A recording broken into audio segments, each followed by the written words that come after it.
Bonjour mes amis, je m'appelle Tito, je fais des vidéos sur les finances personnelles sur mon autre chaîne, mais sur cette chaîne je parle d'autres choses, comme aujourd'hui où je vais revoir le film Orisa. When an arrogant king runs mad, his wives and associates seek to find out what's responsible for his sudden strange behavior. Word of the king's condition spreads across the land, and sure enough, in a short time, there is trouble at his door in form of Komo Komo. Orisa is directed by its star, Odunlade Adekola. The performances. Odunlade Adekola. Odunlade plays the main character in this film, Oba Adefolarin, this king who, right from the beginning of the film, goes mad, he goes cuckoo. And the performance was like any other Odunlade Adekola performance, particularly in this type of village setting where he's the king and it's set like centuries ago. If you've seen him in one of those types of roles, like in Ageshin Kole, King of Thieves last year, you've seen him in this. Although in this one he's a bit bonkers, so he's doing some crazy things. But it wasn't anything particularly unique, if I'm being honest. And Odunlade Adekola also directs this film. I think in his mind he was doing things in a coherent way that the audience would grasp, but it just wasn't translating for us, the audience. For example, there are points where he's just, the king is mad and he's doing crazy things like, stopping women who are, fetching water from the river or whatever and, trying to rape them or something like that. And next thing, he comes to himself and then he's sane for a little while. He returns back to the palace and he seems to be okay. And then he's crazy again. So he was just like in and out of, madness. And it was hard for us to fully understand. It just felt like there was a disconnect. Femi Adebayo is also in this film.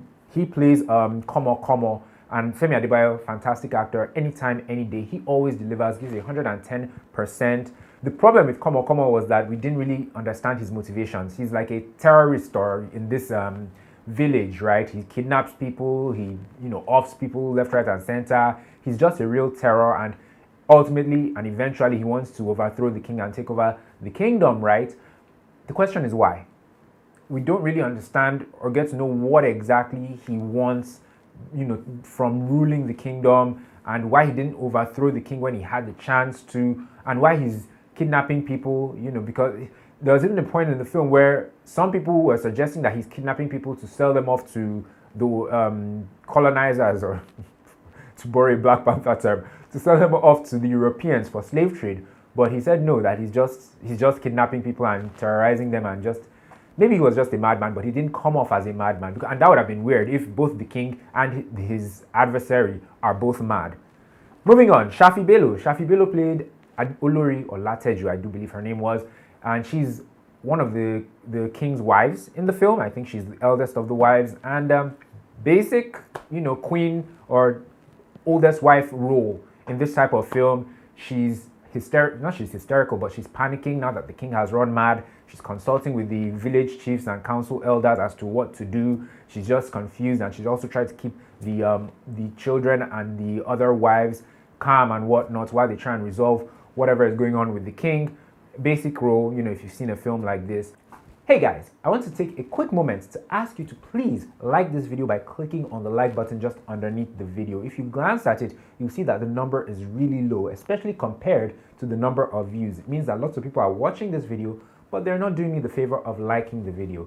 Liking a video really does help me, it helps my channel, and it helps the video to perform better here on YouTube. So please, if you want to help me out and give me some value in return, then please click on that like button and feel free to subscribe as well if you're enjoying what you're hearing so far. Thank you if you've done any of those things. It means the world to me. Now let's head back to the review. We also had Muyiwa Ademola in this film. He played Balogun Ayinla, and that character actually was the most captivating for me in the movie, because he was working, at a point in the film, he was working for the king, but he was also challenging the king whenever, because, King Oba Adefolarin wasn't the best king. Hubris was his case. He was overconfident and he was just doing things that were out of line. And while everyone else, the other council chiefs and elders, would agree with whatever he did, Balogun would always speak up, and tell the Oba that he was wrong, and fight for the little guy, or the common man, so to speak. So His character was a bit endearing and interesting, but they don't do very much with the character at the end of the film. Ce que j'ai aimé. There was nothing that I liked about this film. Absolutely nothing. Yoruba folk tales and epics like this aren't really my cup of tea, but if they're still done well, I can enjoy them a bit. I can gain some value out of them. Maybe like Anikulapo or even Ageshin Kole, right? How, especially if the story is strong or if there's like a good love connection or like a love story subplot in the film. There are ways you can have movies like this still appeal to a wider audience, but this film didn't do that. Ce que je n'ai pas aimé. The first thing that I did not like about this film was the shouting. My goodness, they were shouting from beginning to end in this film. It was so unnecessary. Now, I understand that in some Yoruba films, especially ones set in this era where, somebody is contesting or challenging the king and all that, there are scenes where the challenger or the warriors will be shouting at the top of their lungs to intimidate their opponent and all that. But it was just too much in this film. And like I said, it was from the beginning to the end. And I feel like in a movie, particularly in a Yoruba film, when there's constant shouting like that, it's a cop-out. Because you're now not compelled to act or to deliver, communicate without shouting. It's like when you're in an argument. It's much harder, but it is better for you to communicate without raising your voice. And in Yoruba films, especially ones set in this era once again, when two main characters are about to fight, they'll be standing in front of each other and then they'll be saying proverbs, they'll be calling on the gods, they'll do a song and dance and walk around the other person, then they'll, bring up some kind of object and then try and strike the other person. It's so done, it's so tired, it's so annoying. The second problem was that this film was clearly a cash grab. Ageshin Kole, King of Thieves, did fantastically well. It was one of the top 5, highest grossing films of 2022 in Nollywood, and it also did very well on streaming. And I think because of that, the people who are behind this film are largely, Odunlade Adekola, who directed, starred, and maybe even produced. He also wanted to, get his piece of the pie. And also, problem number 3, low effort. Efforts did not really go into the development of the characters in this film. There wasn't that much effort in the acting. The costumes were a bit tacky. The storytelling was poor. It was just like, it felt as if the filmmaker had a mindset that we don't need to do too much. We've got this person in the film, and we've seen from evidence or from last year and previous years that audiences really like this kind of folk tale, epic kind of film. So we don't need to do too much. Let's just roll out the formula and put the big names in it and they'll eat it up. Everybody will be all right. We don't need to go above and beyond. The VFX in this film, the graphics or the virtual effects, not the best. Aside from what they did with the sky, that was a bit impressive. If you ask me, other people will say it wasn't impressive. I can't really fault them. So that was slightly okay in my opinion. But all the other VFX in this film, a bit tacky if you ask me. Finally, this movie was too long. It was around 2 hours and it took too long to tell a very simple story on hubris or the dangers of hubris. Qui doit le voir? I think Odunlade's 6 million fans and Femi Adebayo's 3 million fans combined should go and see this movie. Because films like this, they're typically personality driven. People go and see them because of the actors that are in them. So I think those are the people that this film is really made for, the fans of the actors in this film. Plus, if you enjoy, films set in that era, centuries ago, in, the towns or the villages where the king he's a bit heavy-handed, he has issues, and there's somebody challenging his throne or his kingdom. If that's your bag, then I guess you'll enjoy this film too, especially if you're a fan of Odunlade or Femi Adebayo.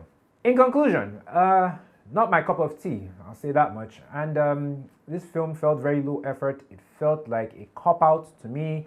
It wasn't my cup of tea. I'll just say that again. But I do realize there's an audience for this kind of film. There are Nigerians in diaspora who want to connect with Nigeria and all these, folk tale type of movies that they watched when they were younger and when they were living here in Nigeria. So I think the thinking is that this film really appealed to those people and that audience once it gets on a streaming platform.